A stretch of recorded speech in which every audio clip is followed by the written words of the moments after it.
What's going on, everybody? Welcome back to the channel, Tusaw Acres. The year before last now, holy cow. I can't believe it's been that long. I made this root ripper, and for me, it's been working out great. I got my Mahindra 60 horse tractor, and my buddy, a neighbor, lives just up the street from me, and he was clearing some trees and said, yeah, sure, go ahead, take it over. He's got a pretty much brand new New Holland 75 horse, and I was certain that his tractor would break before this, and he proved me wrong. I'm kind of guessing that he kind of went in at an angle at some point and it twisted, and holy crap. That's what we're looking at. But yeah, you can see she is folded right flop over. He did a number. I was kind of thinking maybe I just cut it off, try to heat it up and flatten it back out in the 30-ton shop press, but I don't think I want to deal with that. I think I'm actually just going to cut off every little bit that is bent at all. So from maybe about here to somewhere about here, and then just weld in a new section, straighten it back out. Because I've watched enough Forged in Fire. Trying to bend something this big is really, really tough. Pretty amazing. I did not think his tractor would be strong enough to do that.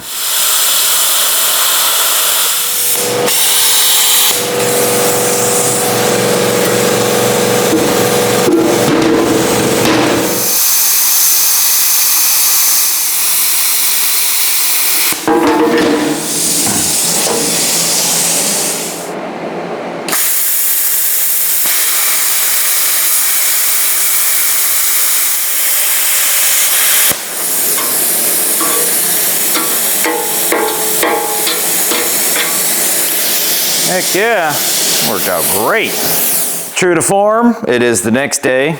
I was able to put a good 45-ish on both sides of this. Come on, there you go. That way, minimize grinding to get a good groove cut out for welding.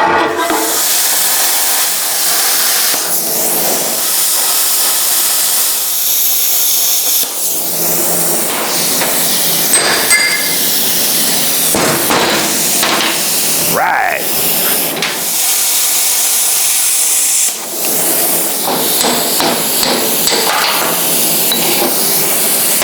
Man, I really didn't want to do this. It's over 80 degrees outside, and I got a buttload of grinding to do. It's already smoky in here. I got the 3 dogs with me right now, but it's a cool 69 degrees in here. I don't want to lose this cool weather in here, but I don't want to subject them to all the noise and grinding dust, because yeah, it's going to be a few minutes. Stay. Ugh, it's nasty out there. This next part's going to kind of suck. Not kind of, it's just going to suck. Let the grinding marathon begin. I probably don't really need to grind a whole lot. These bevels all turned out pretty good, but I still got to clean it up.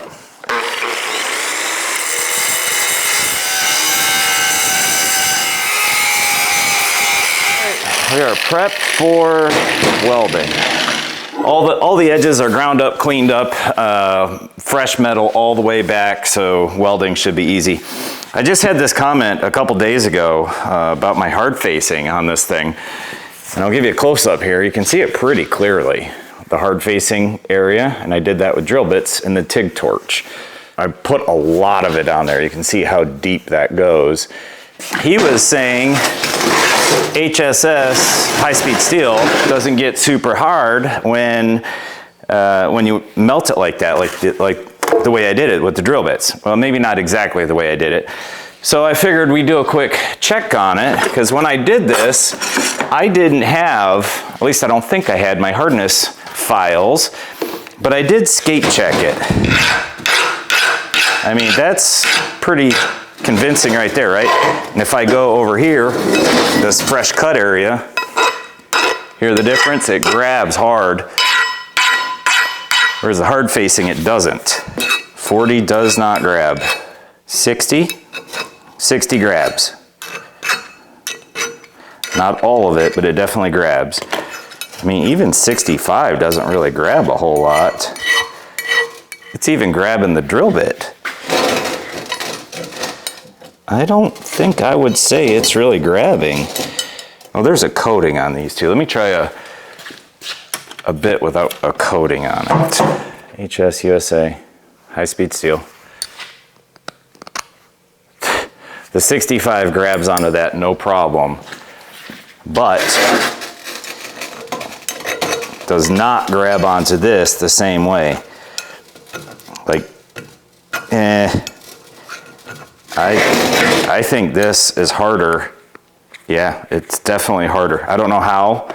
Kind of looks like it's already curved a little that way, doesn't it? Here's a 24-inch straight edge, yeah. Yeah, the tip does have a little bit of a whoop.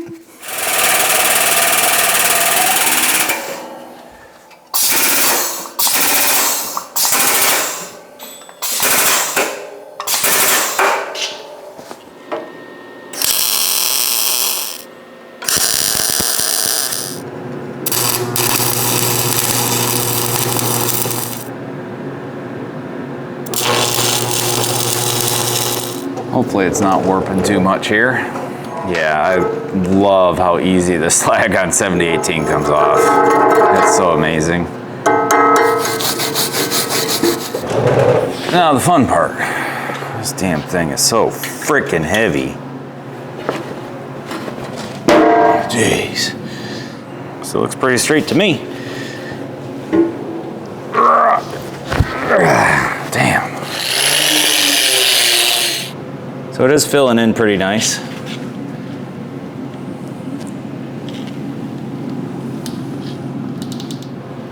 And it appears to be staying straight. So for some reason my microphone attached to the camera cut out here for the last several clips actually. But you can see the part that I'm working on right now, that was where that tooth, I think I put that weld-in section in 180 reversed. So I'm just building it up with the MIG, and I just kept doing it over and over and over until the shape looked about right. All right, let's work on them TIG skills. I don't do a whole lot of TIG steel.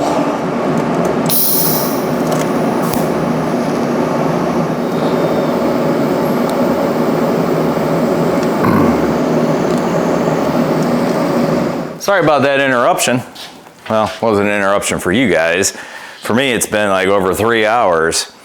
That squealing was kind of driving me crazy, so I went and did a little gargler search, found a possible cause, took this whole unit over to the bench, tore it all apart, and I made 2 separate sub-videos during that repair.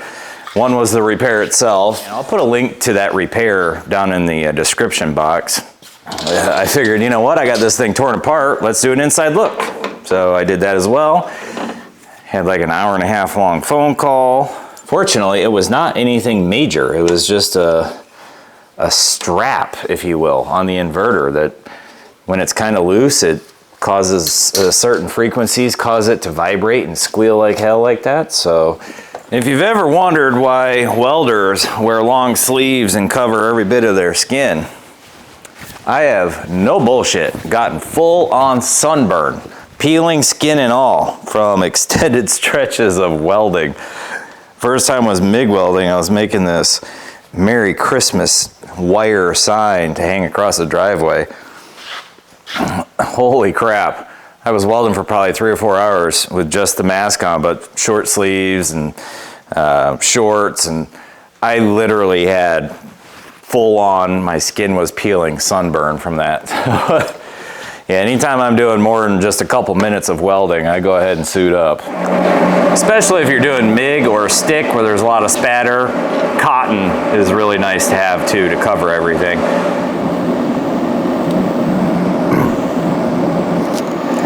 Wow, that worked out so much better. I know no one's gonna believe this. It's the next day. So the TIG welding went good yesterday. The machine seemed to do just fine for the remainder of the job. It did take a slight bend, I think, from the heat input that I put on this side and not as much on that side.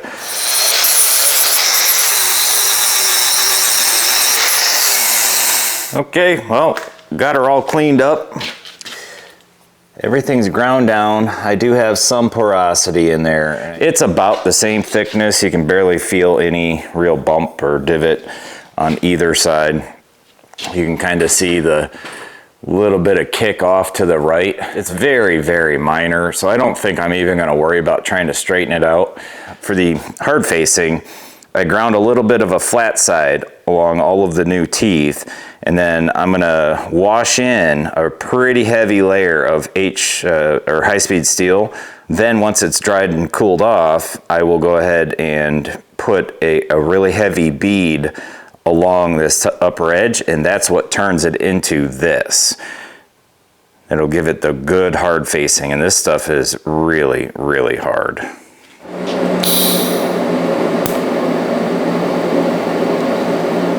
That worked out really well.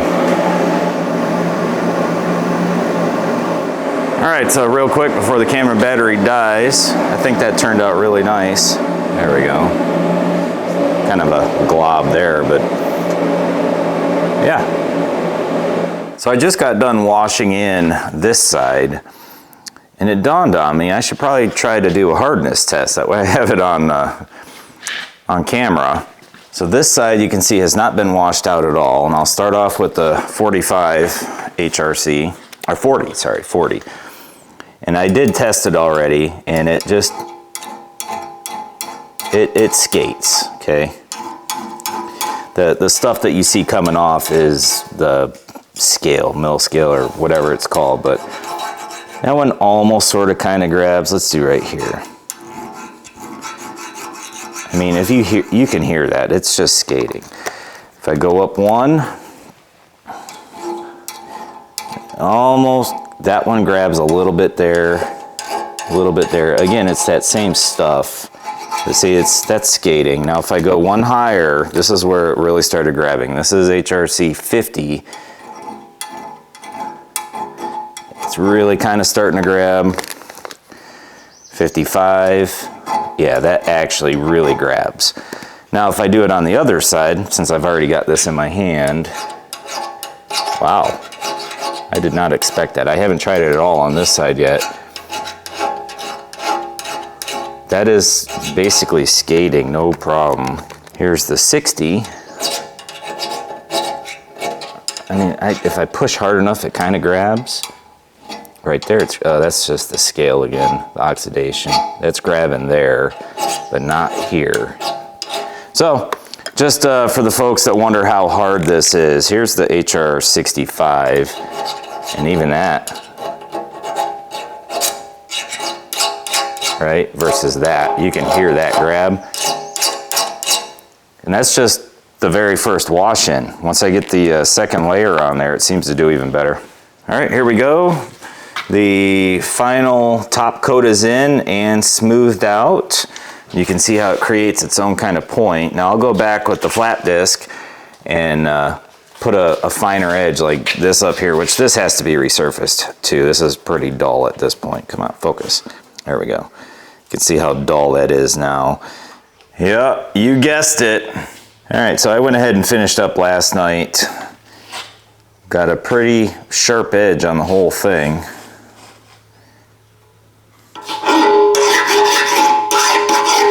Start right off with the HRC 45. Skates. I'm just gonna go right to the max. 65, yep. I mean, I sure wouldn't say it grabs. I guess I can get it to grab a little bit, so it's hard. Now I'm gonna get this bugger out of here and throw it on the tractor, and we're gonna give it a test try. Damn. Just can't figure out why I keep having back issues.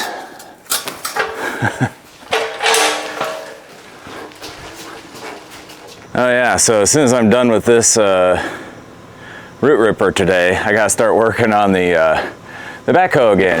Ooh. 193 and some change. Normally I have to cut in 3 different sides of the tree, but I don't think I'll need to with this little guy.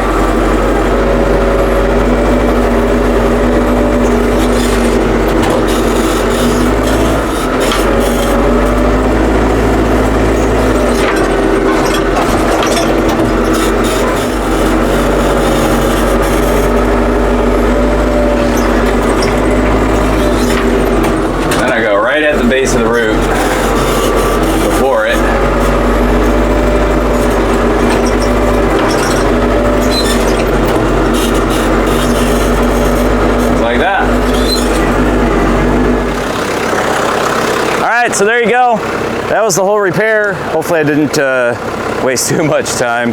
And it's just going to bend again. As long as you're going straight on, it should work fine. But that's going to be it for this video. Thanks for swinging by.